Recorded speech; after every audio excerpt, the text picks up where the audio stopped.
শুরুতেই স্মরণ করছি মুক্তিযুদ্ধের লাখো লাখো শহীদ এবং গত জুলাই আগস্ট মাসে ফ্যাসিবাদের বিরুদ্ধে ছাত্র শ্রমিক জনতার অভ্যুত্থানে নিহত সকল শহীদকে।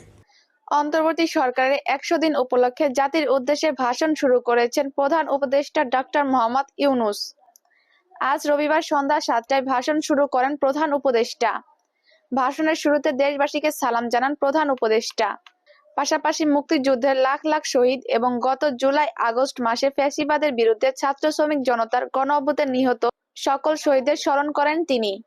প্রধান উপদেষ্টা বলেন, ফ্যাসিবাদী শক্তির বিরুদ্ধে লড়াই করে যারা আহত হয়েছে, পঙ্গুত্ব বরণ করেছে, চোখের দৃষ্টি হারিয়েছে, যারা ৯ দফা নিয়ে দাঁড়িয়েছে, যারা ১ দফা নিয়ে দাঁড়িয়েছে, যারা দেশকে এক হিংস্র স্বৈরাচারের হাত থেকে বাঁচিয়েছে, কৃতজ্ঞ চিত্তে স্মরণ করছি আপনাদের, আপনাদের ভাই বোনদের, আপনাদের সন্তানদের যারা এই বিপ্লবে অংশগ্রহণ করেছে।